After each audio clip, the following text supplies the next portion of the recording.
L'été commence et Anne Gravoin va bien. Elle s'apprête à faire la tournée des festivals. À 52 ans, c'est une parenthèse étourdissante qui s'annonce, un bol d'air baroque, et surtout, la joie de retrouver, au moins 3 jours par semaine, la chaleur d'une troupe de musiciens après des mois difficiles.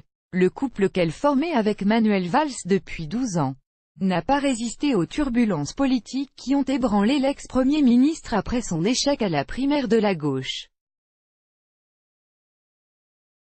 En janvier 2017. Le 18 avril dernier, Manuel Valls, aujourd'hui député apparenté LREM, a brutalement annoncé par voie de presse leur séparation, et une page se tourna après 12 belles années de vie commune, affirmait-il. Une séparation est toujours un acte douloureux, observait alors l'ancien maire d'Évry, qui s'affiche désormais au bras de la députée Olivia Grégoire, 39 ans, porte-parole du groupe LREM à l'Assemblée nationale. Mais Anne Gravoin n'est pas du genre à s'épancher, ni à s'écrouler.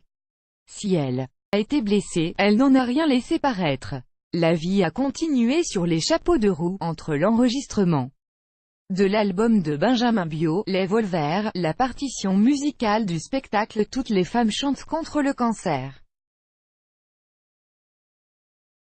à l'Olympia, la production de musique de film, Les Tuches 3, Le Doudou.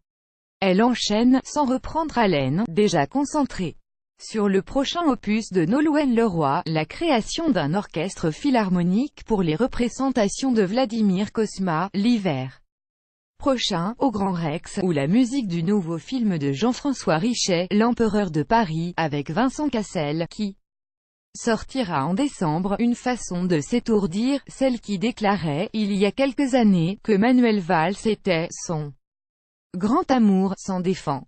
Ma vie, c'est mon travail. Et l'amour que j'ai pour ma fille et les enfants de mon ex-compagnon. Les amis qui s'en vont, le temps qui passe et les histoires qui se terminent ne réussiront pas à la faire vaciller. Même les 3 années que son mari a passées dans la tornade de Matignon et la vigilance de chaque instant qu'elle a dû s'imposer vis-à-vis des médias pour ne pas lui nuire semble aujourd'hui trouver grâce aux yeux de cette musicienne impétueuse. Elle s'est toujours tenue éloignée de la politique, 1 an et demi après.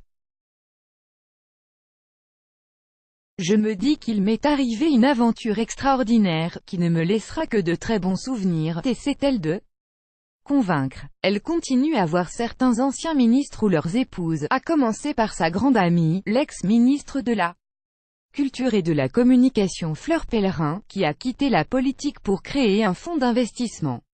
J'ai beaucoup manqué de temps ces dernières années, et n'ai pas assez dit à ce que j'aimais, et que je ne voyais pas assez, les sentiments que j'avais pour eux. Derrière l'artiste, une femme en quête d'harmonie. Découvrez l'intégralité de l'article de Stéphanie Marteau dans Gala en kiosque dès aujourd'hui. Crédit photo, Dr.